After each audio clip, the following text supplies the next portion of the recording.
What's up, everybody? Welcome to the Triple Thrift Podcast. My name is Drew, also known as Profit Monsters on YouTube, and Drew Thrifts and Flips on Instagram. I'm here with my two best friends, Joey Bada Bing 22, your local mailman, and Josh, also known as Harry Tornado. And we get together every week or so and we record these podcasts. We talk about reselling, we talk about YouTube, we talk about eBay, we talk about our lives and everything in between. We all have different methods and ways we run our businesses. So we love to get together and share those things with you guys, teach you guys a little bit, and also learn from each other. So hopefully you guys enjoy this podcast. If you're new, if you are a older listener, thank you so much for tuning back in. We hope that you enjoy the content that we constantly put out. And thank you so much for all your support. Before we get started, let Joey and Josh introduce themselves and tell us how their weeks have been. My week has been great, and we can talk about that more later as well. But Joey, why don't you say hi to the people? Hi, people. What is going on, guys? I hope everyone's having a great day. It's Monday right now, and tonight we do the Monday night listing on my YouTube channel. And I'm super excited. I'm super pumped. Today was a great day. Destiny's full-time reseller. Shout out to Destiny. Today we just organized the room, literally just went straight through my death pile. Want to get that all listed so Destiny can go out sourcing and get some new product in so we could make some moolah, baby. Let's go. Everything's been great. Been hustling, bustling, kicking the bucket, doing my thing. Kicking, um, kicking the I'm pretty bucket. sure Doesn't kicking the that? bucket means dying. Hustling and Anyways, bustling and dying. Josh, what's up? Josh, what's up, man? Yeah, man, I'm just living the dream, man. Life has just been going very smoothly lately.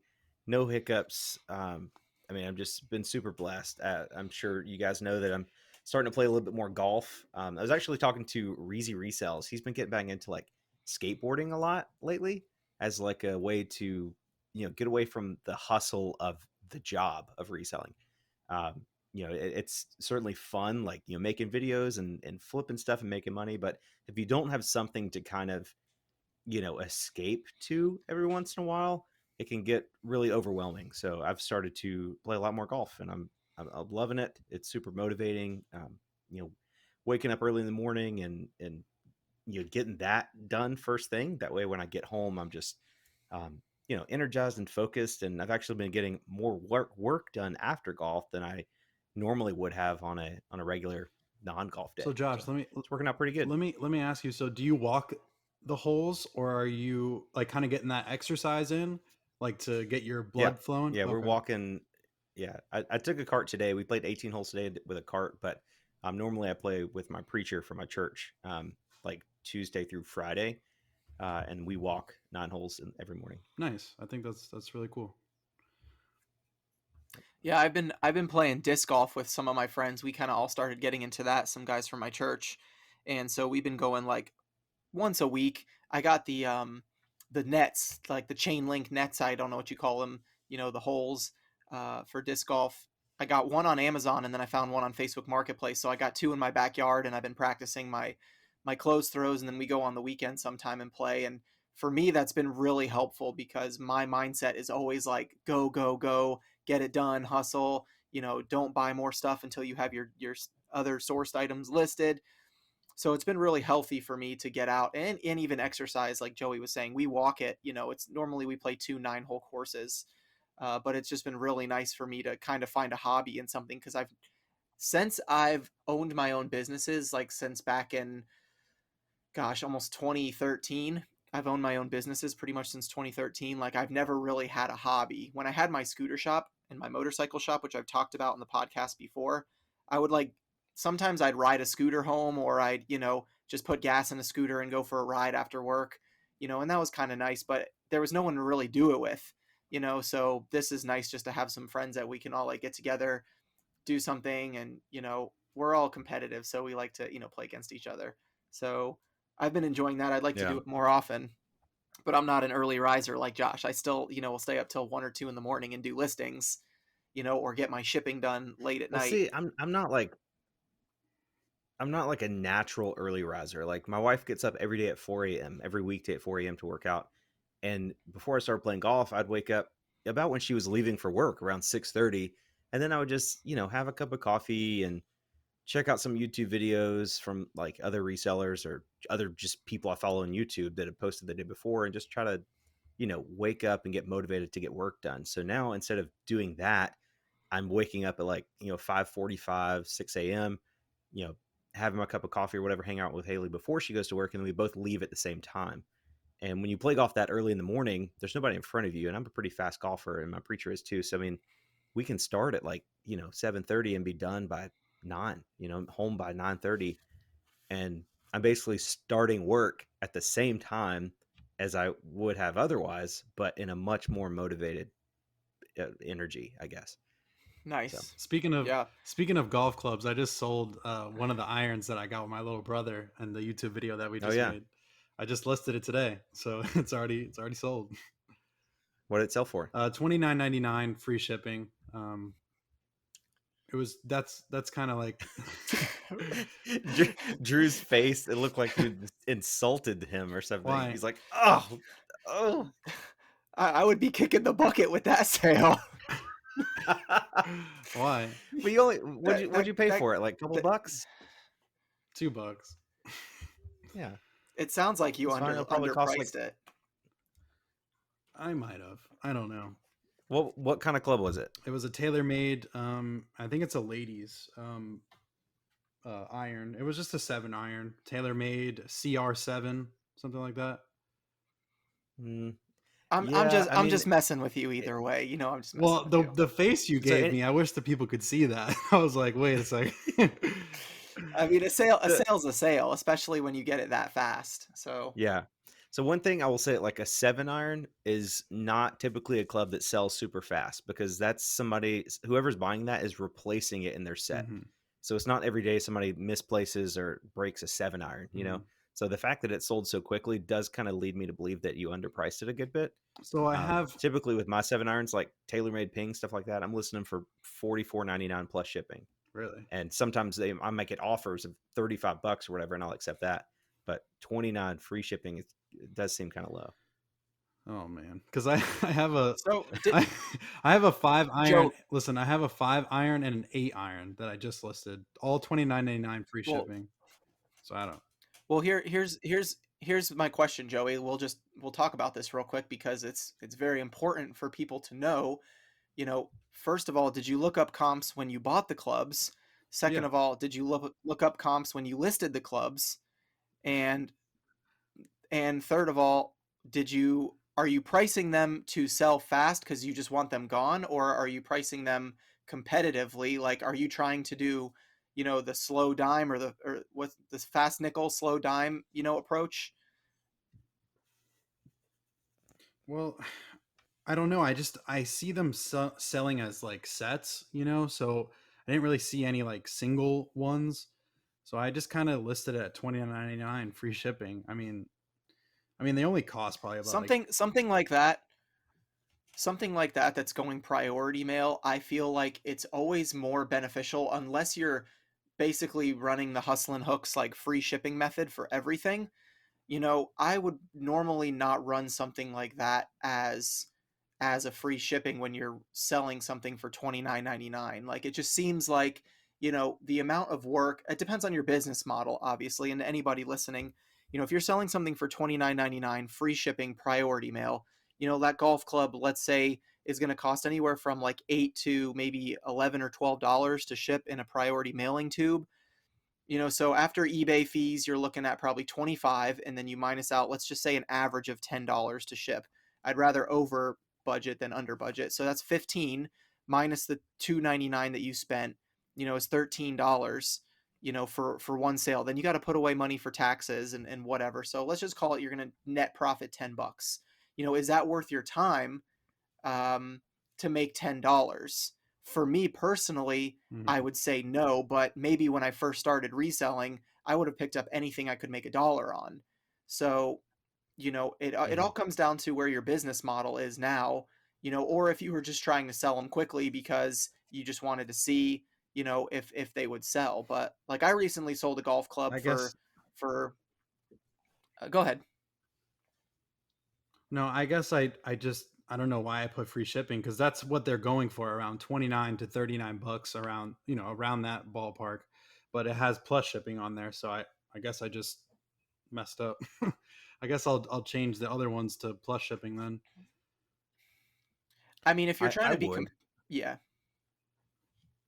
Yeah, I So like I made said, I it's made a it's going to be mistake. a replacement club. Like whoever is buying that club isn't buying it because like they need a new 7 iron. I mean, they are. It's not like they need it. They're willing to pay for it. It's because it's either get the replacement club or buy a whole new set. Right.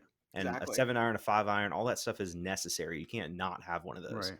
So I mean, I've like generally the pitching wedge, 9 iron, 8 iron, those are going to sell for a little bit more because those are, I guess, typically more likely to be lost on the green. Hmm. Um, but my irons, like I said, I don't think I have any irons priced below like 35 bucks plus shipping. Okay. Even like older King Cobra irons that, I mean, they sit for a long time, but eventually you're going to find somebody that needs it.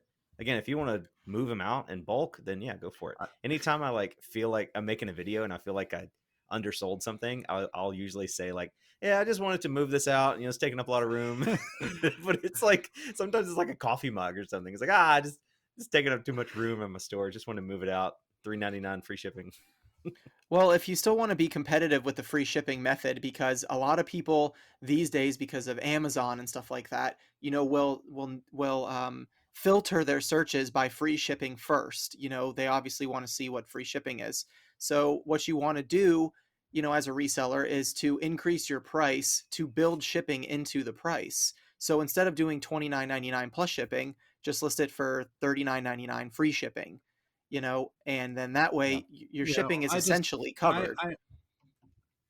I just basically you do the self similar, and I guess I just misput either calculated shipping, or I probably would have put like 12.99, flat rate shipping, honestly. So that's what I just did. I I just mean, realized It's that okay, Joey. I'm still making you're money. still It's making just money, and you just drop it in a mailing tube with a little bubble wrap around it. It's not like it's a super hard item to ship or an annoying item to pack up. So at least, there's that, and you're still making money. So I mean, you're still doing good. I'm not trying to dog you on that, but um, I'm all about the profits, baby. Like I'm all about the average sale price. for I just sure. looked on over the weekend because I went thrifting with my buddy Matt Easy. Shout out Matt if you're listening to this. He's actually a friend from middle school, and we've been friends, through middle school and high school, and then college. He went somewhere else, blah blah blah, and we reconnected because he started reselling on the side. So it's been fun to kind of get to know him again and hang out with him. And we were talking about some of these things because he's a newer reseller, and he's been reselling for, I would say, less than 2 months, and his 90-day total is like almost 3K already. So I'm like, geez, dude, you're killing it. And he was saying like Well, he's been watching Josh's videos and my videos and Joey's videos, and like, he won't pick up shape ups, and um, he loves Josh's videos because he loves golf clubs and he loves to go golfing. So he's always looking for golf clubs to flip, and he's like, "Yo, dude, Harry Tornado, with that golf club set, like I want some of those so bad." But anyway, we were talking about average sale price, and my average sale price right now on eBay, if you take your 90-day total and you divide it by the amount of sold items you have, that'll give you your average sale price. Mine is $66 right now. So I'm trying to keep my average sale price as high as possible. So I am like slowly moving out of picking up clothing that is less than like $30 to $40 unless I pay, a dollar for it and I know I can sell it for 20 or 25 pretty quickly. But I'm not picking up that kind of stuff anymore as much because I do want to keep my average sale price as high as possible because that's just a goal for me personally. So, just I try to build my that into average my selling business price plan. is 30. Mine is $33.56. So, but I think your sell That's through, not bad. I think your sell through rate is higher than mine. Like you have way less listings and more solds than mine is. I have more listings and less solds. So, like I think I have Yeah, 1500, it's fifteen I hundred and usually go ahead. How do you, Drew? How do you how do you do the thing again? How do you do the calculations? Take your 90-day total on eBay, like say it's 20,000, and then divide it by your solds. So if you have 450 solds, then divide 20,000 by 450, and it'll tell you your average sale price. So, but I'm working really hard to 40, keep that 40, up. 41 bucks. That's good. Mine's 41 So, bucks. yeah, that's really good. So, for me personally, my goal is to keep it above $50. If I can keep my average sale price above $50 for the amount of solds that I'm selling, like my store is I'm starting to change my store from being like a high quantity store to hyper focusing more on quality. So, I for example, I have over 1,500 active listings on my eBay store, and everybody says, "Oh, you got to sell 1% of your inventory or you don't have good inventory." But I'm not selling 1% of my inventory every day. I'm not selling 15, 16 items a day every single day. Some days I sell 4 items, some days I sell 8, some days I sell 12, some days I sell 20, you know, but for the most part, it's below 1% almost every day. And that's okay with me though, because my average sale price is over $50. I'd much rather sell 5 items for $50 for $250 a day in sales than have to sell 20 items at $15 each to make $250 a day. It's so much more work to sell $10, $15 items and pack those up every day. So that's what I'm working on. Nice. Yeah, I I feel like I've said that probably like 10 times, and I feel like a lot of resellers have said that, but I keep selling the smaller items because I've talked about, I think we've talked about it in a couple episodes of the podcast, but I use the 3 P's when it comes to sourcing. um, you know, Profit, prep, and packing. Like if the profit is low, like if I'm going to make $10 on an item, it needs to require no prep and it needs to fit in a padded envelope. Like with my golf club head covers that I bought, like I'm making, $8 to $10 in profit on each one of those, but they take 2 pictures to list, no room to store, and I throw them in a padded envelope and ship them out. And the Yep. buyers are paying shipping. So like, Yep. yeah, that's hurting my average sale price, but I'm not gonna just not, I'm selling like 3 to 5 of them every day. So it's like, 40, $50 a day from those smaller items that a lot of sellers would have skipped over, wouldn't have bought that. It was a viewer reached out for it. And I feel like a lot of resellers would have said no, but I saw what the brands were and everything. I was like, okay, those are going to sell quick. They're going to be super easy throughout the whole process. And I've been really happy with that. I agree. I mean, if the process is easy for something, then I have no problem listing or selling something like that. But I'm not going to buy like, a pair of rollerblades, for $1, even if they sell for $12 plus shipping, to make 8 or 10 bucks because you got to bubble wrap the rollerblades, you got to find a box they fit in, it's just, and then you got to wait, Yeah. it's going to be like 5 to 6 pounds, and you don't want them to scratch each other and leave scuff marks, but throwing something in a padded, poly bag or something like that and just shipping it out. That's why I love t-shirt sales. As much as I'm trying to mhm. slowly move away from picking up as much clothing as I used to, being a lot more disciplined in that. It's so easy to take a t-shirt, throw it in a poly bag, and ship it out. And so, you know, um, Yeah. I do enjoy those sales because of the how easy they are, which is why I'm okay selling a $25 shirt or a $20 shirt. Same thing. So, one question I wanted to get through here is, what do you guys do when you guys get likers on your items? So, like, basically every single time I have like off, like something I get, there's a watcher on one of my items on eBay. Do you guys send it out instantly, or do you guys kind of just wait it out? How do you guys do that? Well, what do you do? Well, I basically, whenever I see it, I send on an offer. Like, I never have it where I have 100 offers or anything like that. Like, I send it out because I want to make that sale.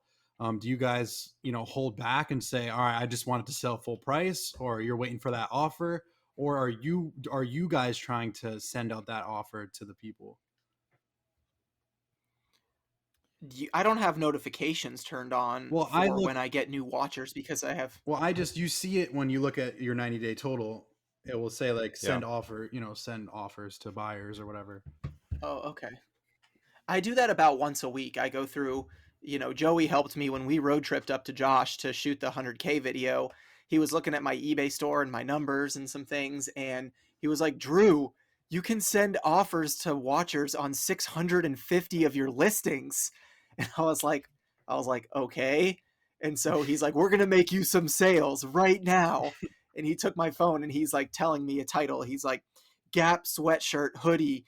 And I was like, he would tell me the price, $19.99, and I'd be like, $15, and then he'd go to the next one. He'd just start sending offers, and we actually made quite a few sales from it. But I do it now since that day when we road tripped up there. I do it about once a week now. I go through and I send offers, but the problem is like I have some sports cards listed, like some lower tier sports cards, like Panini Prisms and stuff listed for like $4.99 plus shipping, and I'm like, I'm not gonna send out offers for $3. Like it's not worth my time to ship if someone's just not gonna buy a $4 card. So I just skip over those ones. But yeah, I do it about once a week Yeah. now. I think it depends on like how badly you want sales. Like for me personally, like I'm super blessed with YouTube, so I'm not like worried about getting eBay sales. Like if something sells, it sells. I might go through like you said, maybe once a week and just send out offers. I've got this set of lamps that I found in a Goodwill mystery pallet. Got them listed for like $249 because a bunch of people told me to list them high, and of course they've been listed for like almost a year. Mm-hmm. So I send out offers on those for like $100. I should probably just drop the price to $100, but because they have like 6 or 7 watchers, but nobody ever buys them. Mm-hmm. But for the most part, like I don't know, like I mean, I've got like 50, 55 offers or 55 items eligible for me to send offers right now. And it's just, I just sent out offers to a watcher just to see if I could get a sale during the podcast. It was a Gap hoodie for $20. I just sent a $16 offer and it just sold. No way. But I swear I've had that hoodie for like 2 years. It was like one of the first clothing items I ever picked up. And the pictures are You see, horrible, like so I'm glad you see, I'm glad you it see, sold. that's what I'm saying. Like, if you guys, like the people that are listening, obviously, um, I would check that out, guys. If you guys aren't doing that, and sales are slow, or you're trying to make some extra income, and you have 50 likers on or 50 watchers on your items, send out some offers, make some money. I mean, put in that extra step to make that extra cash, because that's what I do. I see an offer or a liker or whatever it's called, I forget, a watcher, and I send out an offer instantly, just so, because they clicked it, they watched it, so they're thinking about buying it. If you send them a decent offer, they're gonna, what's the right word, they're gonna plunge into it. They want it. They just yeah. want it at a lower price. So, but see, the issue I face is that I think a lot of my watchers are either YouTube viewers that are just like curious to see when an item sells. Yeah. They're like, oh, he picked that up. That candle from the Goodwill bins he's got listed for $70. I'm gonna watch that so I get notified if it's sold. Mm-hmm. And so it's frustrating because like, especially stuff if I like show it in like that piggy bank, that glass piggy bank that I showed in a recent video. Mm-hmm. I think they had like 10 watchers like the day after the video, after I listed it, and it sold today. But I'm like, I'm not gonna send offers on that because Right. it's the demand for that item isn't high enough to warrant 20 watchers organically. Like I'm 100% sure those came from the YouTube video. Mm-hmm. So that kind of throws me off sometimes. But if you're a reseller without a YouTube audience or a social media following and you have 20 watchers on something, then yeah, I mean, chances are, that'll sell if you send out an offer. But I mean, I've got stuff that's $20 with 5 watchers, and I can send out offers of $8 and nobody buys it. I'm like, why are you watching it if you don't buy it Yeah. with a more than 50% price drop? Well, also they have where if you look at the item like 2 or 3 times, it automatically watches the item for you, which is weird. Like, Hmm. I've had where I'm looking up an item, and then I click out of it and I click back into it, and then it says seller sent you an offer. It's like I wasn't even watching that, but I guess every time you look at it frequently, it will basically be a watcher, which is actually kind of cool for people who are Yeah. buying. Yeah, I'm going. I think that that is very important that Joey's bringing that up because it can definitely, like, for one, boost your sales, and for two, at the end of the day, like, you're running a business here. You're not trying, we're all in the business of selling stuff, not keeping stuff. So if you're not listing your items with a little bit of room for negotiation, then you're probably, need to reevaluate your business model, because if you list something for 49.99, even if the comps are there and you expect it to sell for 49.99, if someone sends you a $45 offer, are you going to take it? Most people would say yes, but some people, if you list that same item for 59.99 and then you get a 49.99 offer, you're going to take it, So it depends on how you list your stuff. Like, I know on Poshmark, because I resell on multiple platforms. I sell on Poshmark and Mercari and Depop. Poshmark, one thing that they promote, the platform promotes a lot, is people adding items to their bundle. And so that's kind of like essentially someone being a watcher on eBay. Someone puts it in their bundle, like they're interested in buying it, and you can send them an offer right away. I used to not send offers when people made bundles, and now I do it a lot more. It doesn't necessarily yield me a lot more sales, but every once in a while, if someone adds an $89 pair of shoes to their bundle and I send them a $79 offer with discounted shipping, like within 2 minutes of them adding it, it's still fresh in their brain that they're interested in them and they could impulse buy it. So, and then on Mercari, I do a lot of promoting. So you can promote up to 10 items a day on Mercari. So if an item has a lot of likers on it, on Mercari, which is kind of like watchers on eBay, I'll either send offers directly to the likers or I'll promote the item, and it normally automatically will do 5%. So $100 item, it'll lower the price to $95, and then it'll promote it within Mercari's platform, like boost it to the top of the search ranks for that category again. So each platform's a little bit different. But I think that you should be doing that in your business to some extent. No reselling platform is just a set it and forget it, for the rest of your life type of business. So, yeah, I think that's really important.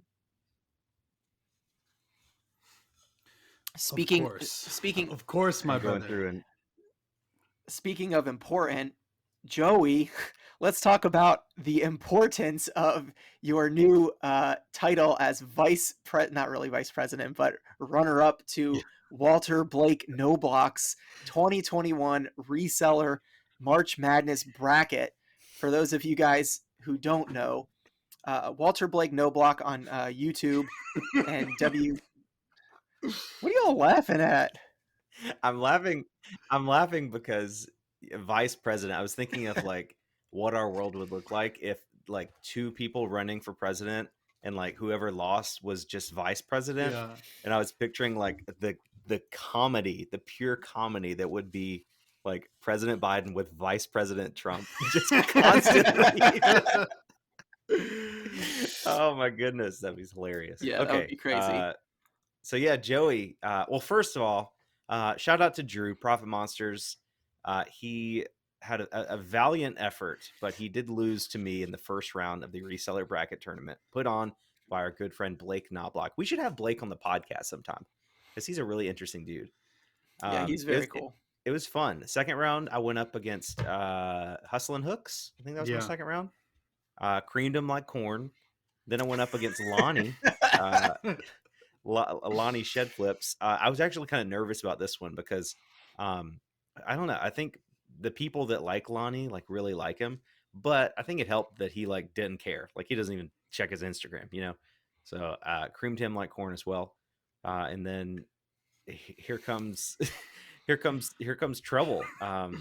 Joey Bada Bing. And I was like, it was just a weird situation because I'm like, I mean, it's Joey. I love him so much, but like, also, it'd be cool to win. And I It'd be didn't. cool to cream Walter him like didn't say corn. anything about. It'd be cool to cream him like corn. But at the same time, I'm like, I kind of want Joey to win, so I didn't really promote it. I was just like, hey, final round, I'm going against Joey. Vote for me if you want. Joey went all out. He was handing out flyers on his mail I route. was. He was visiting nursing homes, and giving out free cell I was phones just so flying they out could to download the different Instagram states. I app. was flying out to different states Yeah. to campaign. It was Yeah, he campaigned harder than anybody's ever campaigned before. Beat me by what, three or it four was like votes? 4 votes. Yeah. 4 votes.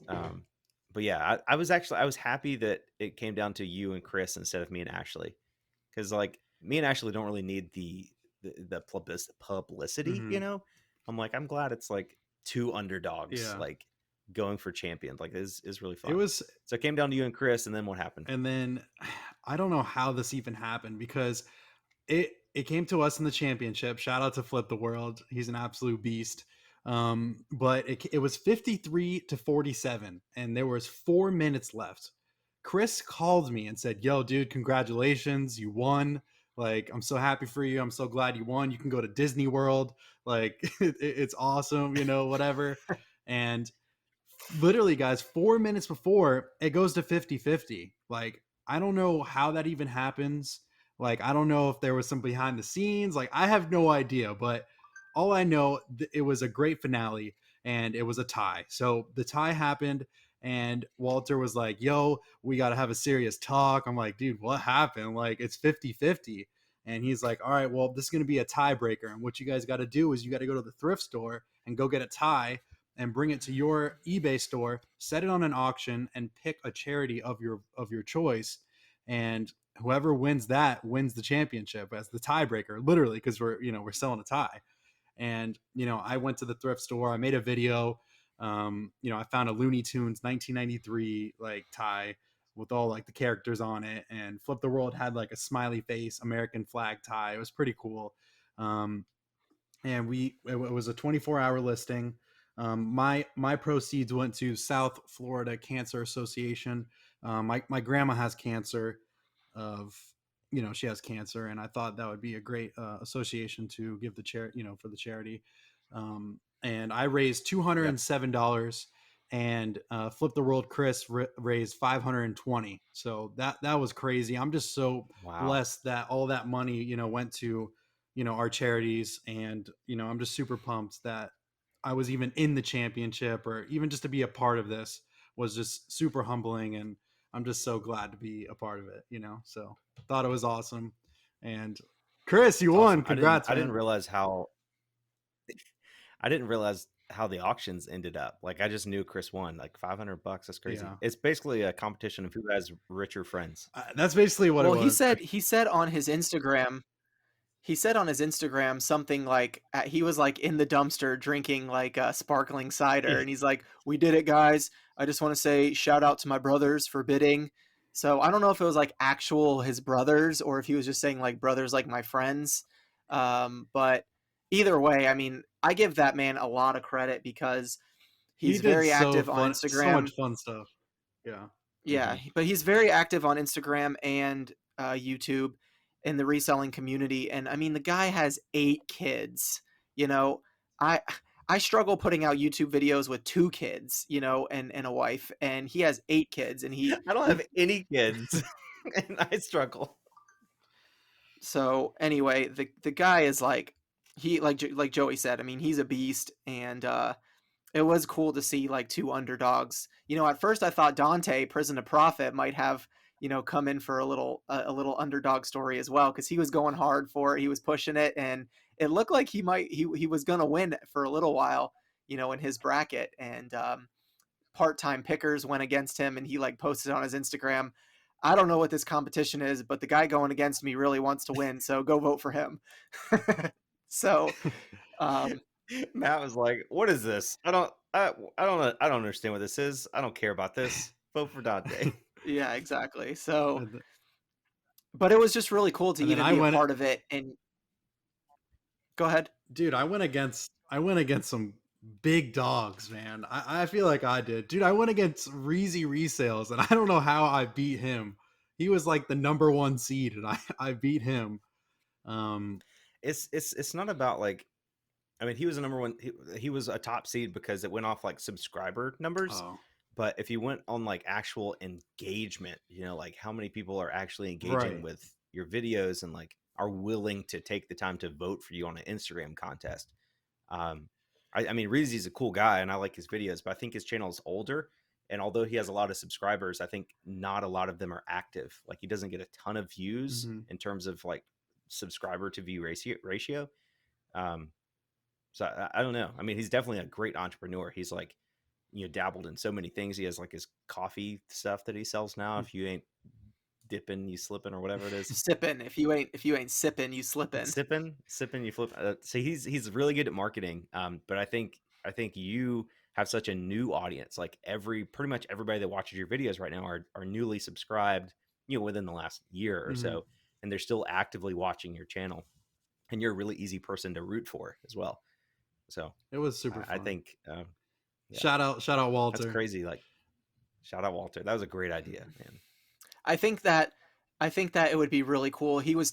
Blake was talking about at the end of the championship that he had some other ideas for things that he wanted to do, and I've always wanted to do a reseller Olympics, but had no way to Hmm. put it on, but like get, you know, like 100 resellers together and just do like all sorts of random stuff where it was like, you know, um like a, the quarter mile, what's it called?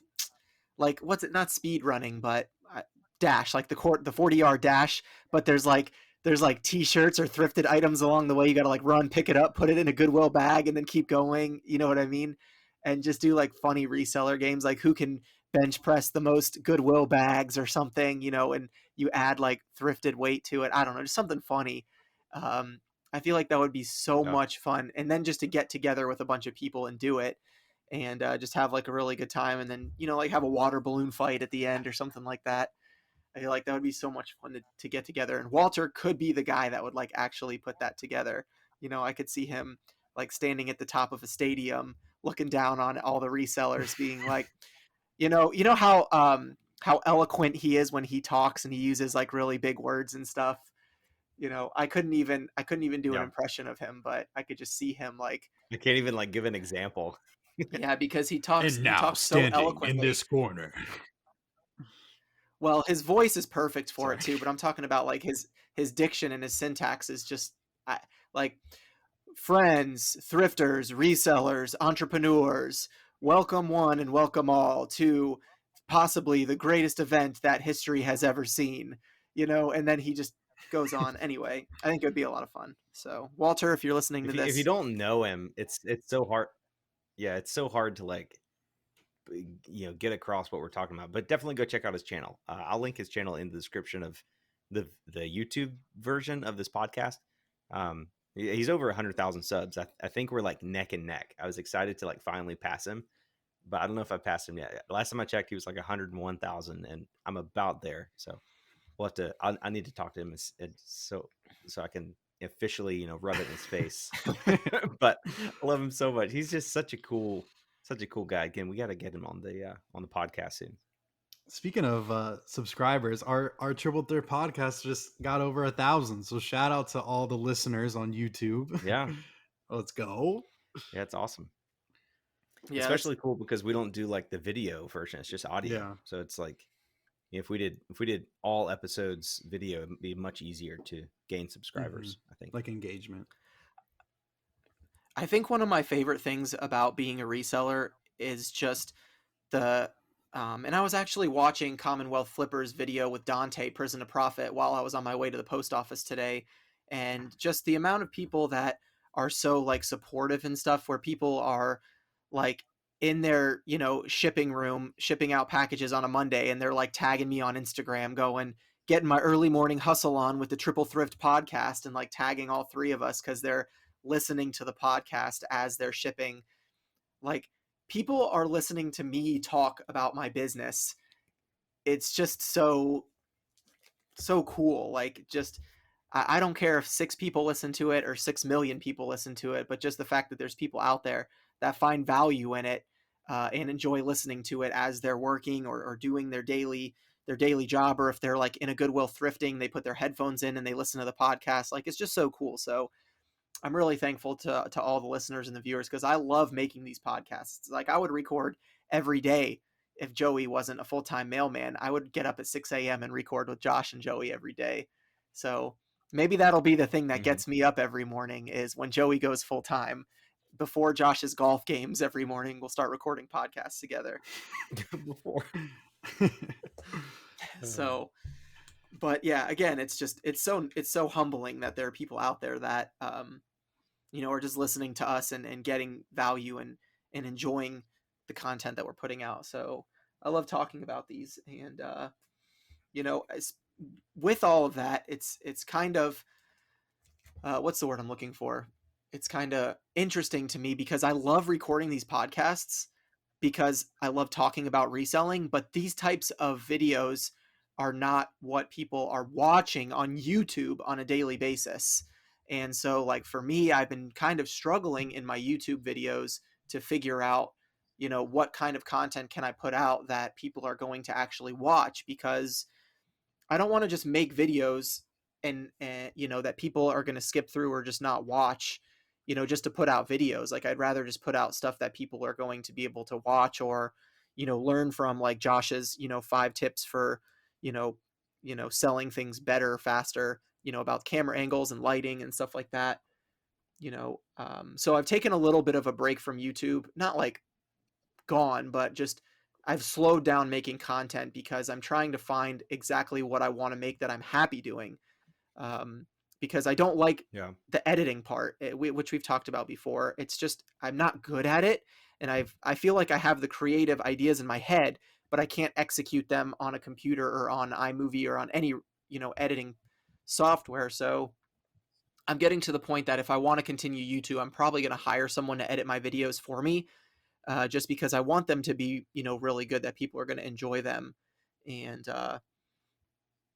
I just think that that's probably the best move for me, so I can focus more on the reselling side, you know, because I love making content, but Yeah. I don't like sitting down for 2 hours and editing. Like, I get like not shaky, that's not the right word, but I just get like anxious. Like, I could be in my living room taking pictures and doing listings right now or something. So Yeah. um, you know, it's a different I mean, perspective than from you Josh. could just focus.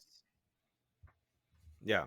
Yeah, I love editing. I mean, it's definitely like, I mean, we just have different passions. Like, your passion is reselling, like the process of reselling, and mine is, I mean, I'm still passionate about finding things, and I like taking good photographs, and sometimes I like shipping, but I always like creating videos.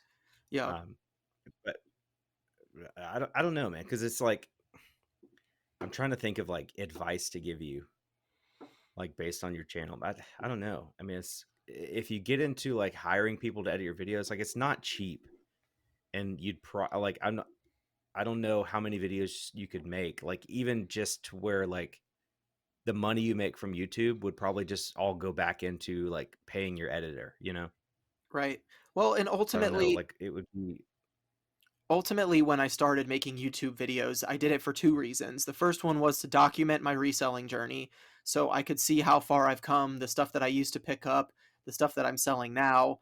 Um, and there's a couple people that told me I should never start a YouTube channel. It's a waste of time. There's no money in YouTube, and I've always wanted to prove them wrong. So I'll keep those names, Mhm. obviously, personal, but I've wanted to prove them wrong for a really long time, and uh, I think that I think that the other thing that I've wanted to do is to help people and to teach people, like, listen, if you hate your 9 to 5, if you hate the rat race, you can do the same thing I'm doing and you can make money. And so, Mhm. like, I've got probably 5 or 6 videos I could put out right now. I've got 2 wholesale unboxing videos. I've got a what sold video. I've got uh, a garage sale haul video, and I've got a thrifting video that I could all put out, but it's just like the time it takes for me to clip everything together and edit it. It's just, I'd much rather just spend the time cleaning and listing that stuff than sitting down.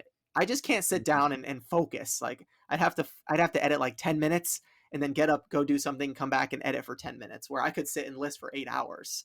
So anyway, Joey, what do you think? I am both of you guys like combined. Like I love doing the YouTube and I love doing reselling. Like I could do both of it and be happy because I know it's either one it's one's going to make me money and one's going to make me happy. Like they both do, you know. I just love making YouTube videos. If I could do that full time, Dude, I'm telling you, I would. I just love making videos and going back and being able to, I'm editing like really fast, and I don't want to do it fast because I want to do it right, but I just don't. I have such minimal time. I don't have all the time in the world to make a YouTube video and to Yeah. list and to work full time. I mean, I'm a mailman. Like, there's just not enough time in the day to do everything and have a family or hang out with my girl, hang out with my family, Yeah. to have fun. I mean, I barely play video games. I used to play video games every night before I go to bed. Like, it was just a ritual. And now it's like, I don't even do that, it's just finding that time is just hard. But if you're not passionate about it, like Drew, if you're not passionate about, the editing, maybe Josh can do it. No, I'm just kidding. But I just, I don't know, I, man. I keep thinking about about what I keep thinking about what Renzi says about like, stop being romantic to what's not working and start, pouring gas on what does. So I mean, if you're reselling, 40 hours a week and you're making $10,000 a month, and you're YouTubing 5 hours a week and you're making nothing, then if you, of course, if you're starting out, then that's going to be the thing. But if you've been doing YouTube for 5 years and you haven't gotten traction yet, then maybe you should just stick with reselling. Just take those extra 5 hours and put them with reselling and just make more money that way. Because I mean, I've said before, YouTube is not for everybody. Yeah, There's just, I mean, you could have you could have videos with a good camera and good sound and good editing, but sometimes it's just, it's just not, it just doesn't click with your audience. yeah, I will say that like I enjoy making YouTube videos, but I think if I didn't have like my audience participation, if I didn't see like the success that comes with pretty much each upload, it would definitely hurt my motivation. right. In my business, I'm going to follow the money. I spend more time on YouTube than I do reselling because I make more money with YouTube than I do reselling. If I made more money with reselling than I did YouTube, then I'd probably switch flop. Hmm. Like I've always said, I was doing like a class thing with Becky Park the other day, like talking to her students. And I was like, if you have a landscaping business and you cut grass and you cut shrubs and you make $10,000 a month cutting shrubs and you make $200 a month cutting grass, what are you going to try to cut more of? Yeah, Like you're going to go out there and try to find as many shrubs as yeah, possible. And the same thing can be found with like reselling in YouTube. Like what works? If you've got a really streamlined reselling process and you can find quality inventory and you love listing it and you love shipping it, and you love flipping it, like why bother with YouTube? I'm not saying that to you guys. I'm just saying in general, like people listening to yeah, this, like I don't know, I've just seen a lot of people that, putting so much time and effort and energy into YouTube videos and they're getting, you know, 20 views yeah, Yeah. consistently for like a year. I think that there is a little bit of like a split between, people chasing YouTube for money and not chasing YouTube because they enjoy being a teacher, they enjoy helping people, and then letting the money follow. And, with reselling, it's either you do it to make money or you do it because you found the community of reselling and it's like your hobby. There's really, I don't think many other, like, nobody does reselling and is like, well, I'm just going to do this because I hate it. You know what I mean? But a lot of people do YouTube and Hmm. hate it, but put out the videos because they just they're chasing the money or they're chasing the fame. Like, you don't see me on Instagram going, everybody follow me on YouTube, I need 10K subs, I need 10K subs. Because I think I'm at like 7,500 or something, and I've been doing it for almost 2 years. And so I'm not like out Hmm. there, desperately begging people to subscribe to my channel, because that's not going to get me people to watch my videos. I want to organically grow from people who Yeah. are actually going to watch my content, you know and I want the videos that I put out to be something that actually help people. Like when I share my what sold videos, I want people to actually learn something. I don't want to just make videos and say, "Here's my what sold. I'm doing this for clout so you guys can see that I'm selling golf clubs for 49.99." Like it's not like that. So, there's a Yeah. really big mental block for a lot of people that only do YouTube because they're trying to chase money. And Yeah. the money is in the reselling niche. It's such a small market to begin with, to be able to capitalize on when there's so many resellers that if you're only doing it for the money, you're never going to be happy with making YouTube videos. Like, I like making videos because I like helping people and I like teaching people and I like encouraging and motivating people to say, like, hey, you can do this if you want, and this is how easy it is, you know. Mhm.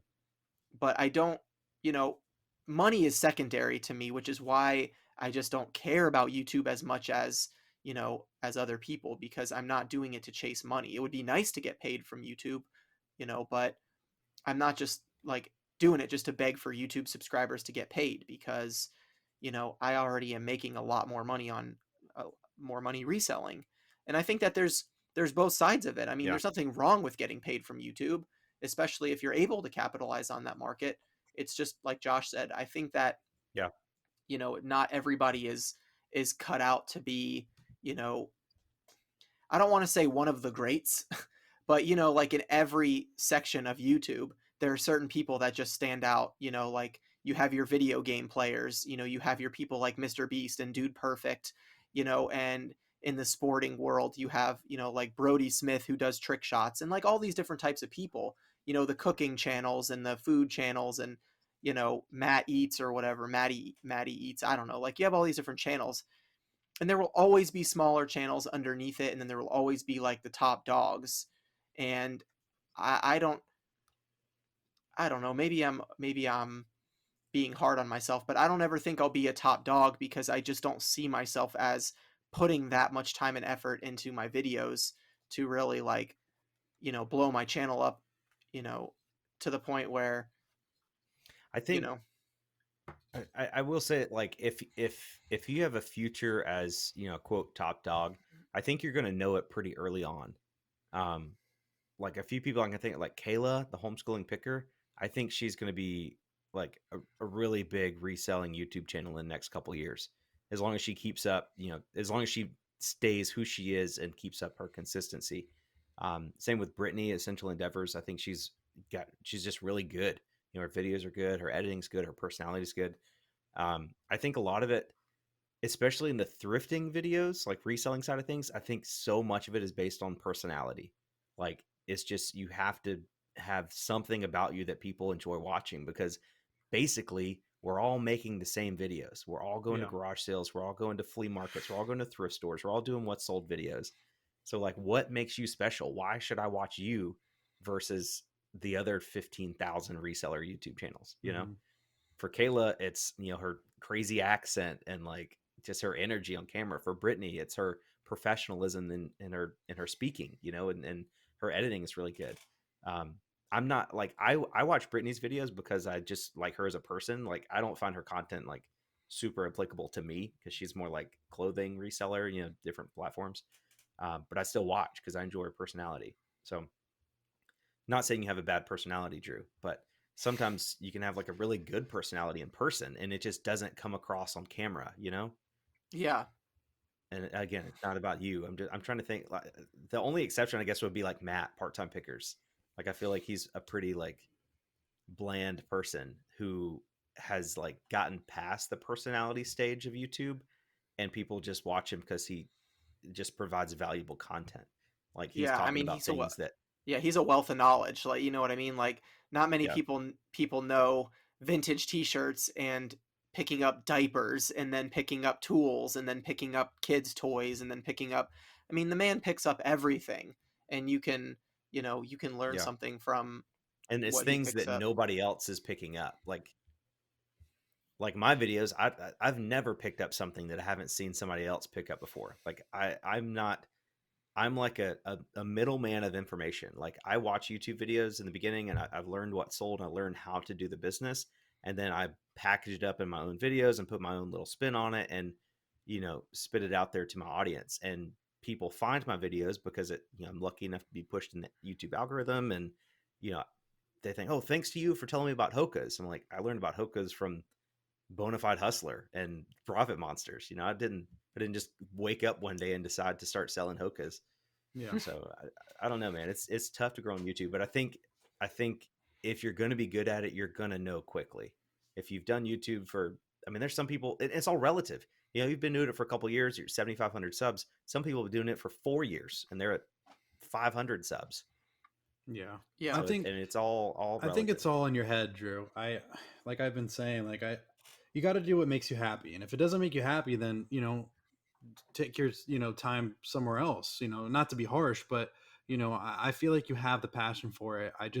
You have to execute and, not worry about anybody else and just do what you do. Like, just do what you do. And that's what Josh does. Josh even said in his story today or yesterday, or the other day, he was just like, hey, this is a vlog style video. And, just do what makes you happy, bro. Like, even for me, like, I put out Yeah. videos and I don't know anything about reselling. I could tell you 0%. But like Josh said, it's about the personality and just having fun with it. Like I said, kicking in the bucket, like, I just want to make people laugh and just smile. Like, that's the whole point of me doing YouTube. That and reselling is just what I love to do. Like, for myself, like, I just love it. And to Yeah. make videos about it is just all the end result for me is just happiness. Um Yeah. Yeah. you know Well, I appreciate both of you guys, telling me, those things. It means a lot to me. Like, one thing that I will admit, to you guys and anybody listening is like I struggle big time with comparing myself to other people just because I'm naturally competitive. And Mhm. it's not like I do it in a jealous way. It's just like natural for me to, you know, to notice those things and be like, oh man, this person has 1,000 subs and they're getting, 2,000 views every video, and I'm putting out a video and I'm getting, 700 views. Why is this, whatever? And it's not, I shouldn't be doing it, and I know it's not good to do that. And so like that's one reason why I stepped away from YouTube for a little bit, is to just kind of refocus myself and focus on my own life and stop worrying about other people and their success. Like, I'm happy for them. Like Justin, the flipping accountant, is doing these Walmart, clearance videos, and I mean, he's blowing up, and I think it's awesome. you know but my videos have nothing to Yeah. do with Walmart clearance, so I can't compare myself to him. you know a lot of people want to know the Yeah. Walmart clearance because people want to get into Amazon, people want to get into retail arbitrage, and people want to know, like, oh, I can go to Walmart and buy 18 boxes of Legos, send them into Amazon and make $300. And for me, that doesn't excite me at all. Like going to a Walmart and scanning stuff every Yeah. day. And so many of those people, the reason why, for example, Justin, I think, is doing really good is because he's not making it a secret. He's not like hiding all his stuff with a tarp, Yeah. and saying like, found a bunch of RA at Walmart, but I'm not going to tell you what it is. He's like literally showing you, I'm scanning these Legos and this is what I'm sending in. And everything with Amazon for Yeah. so many sellers is such a secret because you can't have competition or you'll lose your margins. So, Yeah. He's found a and really good niche though, because typically the Legos that he's sending in are retired. So there's not like somebody can go find, 100 of these and like kill his competition. Like those, they're pretty rare. The stuff that he's sharing in videos, and I'm not sure, but I'm pretty sure he's waiting a couple weeks or at least a week or so after he's like buying the items to post the videos, just so he can like at least check his local stores and make sure there's no other supply available before he shares the information. But I yeah, do think that that's why he's so successful, because typically RA videos are just like, I don't know, clearance section. I found this thing for $2 and sells for 7. But he's like finding, actually good profit margins and consistently. But the same thing, like, I'm not comparing myself to him because I don't have an interest in that. Like, I don't right. even want to make a video attempting it, because I've tried. I've talked to him like on Instagram. I'm like, okay, I'm at Walmart. What do I do? And I did everything he told me to do, and I didn't find anything. I was like, this is just a waste of time. Yeah, I feel like Like, it's a waste of I'm time not too. gonna I feel like it's a total waste I'm of like, time. I'll just let, yeah, I'll let Justin and all the RA guys have all the Legos and video games, and I'll just stick with, yard sales and golf vlogs. Do I've do what works for you. Yeah, I think that's so important, and that's really what I've been hyper focusing on. And I was telling Joey this the other day. He was encouraging me. I've just been focusing on myself because it's been a character flaw of mine for the last 20 years since I started playing competitive sports in high school. It's just like I was never the all-star player, but I was good. Like I was on the swim team and the water polo team. I was never the podium finisher on the swim team, but I was always one of the better players in water polo, but I wasn't the best until my senior year. I was pretty much the best player on the team my senior year, but I worked really hard for that. And so, from then I had, a bread route. I owned my own scooter and motorcycle shop. And like my store, my route was never the top performing route. No matter how hard I tried, no matter how many displays I got for my bread and my donuts and my bagels, at my bread route stores, I could never, make it to the top sellers list. And, my scooter shop was a franchise. No matter how hard I pushed, no matter how many hours I put in, staying late to fix people's scooters. So, anyway, I've just never been like the best, you know what I mean, or something like that. So I've gotten to a point where I'm just focusing on what I enjoy. And what I enjoy is providing for my family, having the freedom to do what I want when I want. If I want to stay up late and play Guitar Hero, or if I want to go to bed early, or if I want to take my family to Disney, I don't have to ask off work. I don't have to talk to anybody. I don't have to make a YouTube video explaining why I don't have a video coming out this week because I went to Disney, you know, and that's what makes me happy is doing what I want when I want, you know. And so, with all that being said, I love you That's the key, guys. man. So much. Reezy Resell says, well, it wasn't his quote. I think it was maybe like a Bob Marley quote or something. And it was like, money is just a number, and numbers are endless. So if you find happiness in like earning money and like growing your business, you're never gonna be truly happy because there's always gonna be like, oh, I'm gonna hit a $30,000 90-day total, and then a 50, and then a 60, and it's just gonna keep going. You're never gonna be satisfied. You have to have something in life that makes you happy, that isn't that brings you joy and value, that is permanent. um and, I'm not trying to preach to anybody, but for me, that's my faith and like my relationship with Jesus. That's like the ultimate thing that keeps me going. But then on a more secular level, I mean, I really like hang out with my family. I'm looking at Mose, he's in the backyard right now rolling around, and it's actually really annoying because we have those like pine tree like little caterpillar looking things, and they just cover, like, he's covered in them right now. I'm looking right at him. I love him so much. But I don't know. I'm your business can fail, your YouTube channel can be suspended or something. All that can go away. It probably won't, but it can. So just finding something in life that will always be around no matter what. I can't think of another thing other than God. But um, again, on a more secular level, spending time with your family, playing golf, playing Guitar Hero, doing other things, just doing things that make you happy. Playing bingo. Don't. I'm not even good at Guitar Hero, by the way, but I love selling them. So, you know, it's just I'm an overthinker. And if you go back onto Tommy Bernhard's channel when I was on his live and I was talking about, garage flips having two channels, and like I was asking, deep questions and stuff, it's just my personality to overthink stuff. And I'm finally getting to a place where I'm just focusing on myself and my happiness, and obviously pleasing God, and doing what God wants me to do. And just living my best life every day. There's no point to compare myself. There's no point to try to be better than anybody else. It's me versus me, and that's what I'm kind of living by every day now, is me Right. versus me. So That's all you got to do. Your only competition is who you were the day before. that's right. Your local mailman. All right, we are over an hour. Thank you guys so much for listening to this episode 19. I think it's episode 19 of the Triple Thrift podcast. My name is Josh. That's Drew. I'm pointing to him on the screen. That's Joey. Love you guys so much. Thank you for listening, and we'll catch you on the next one. See ya. Get my mouse over here and stop.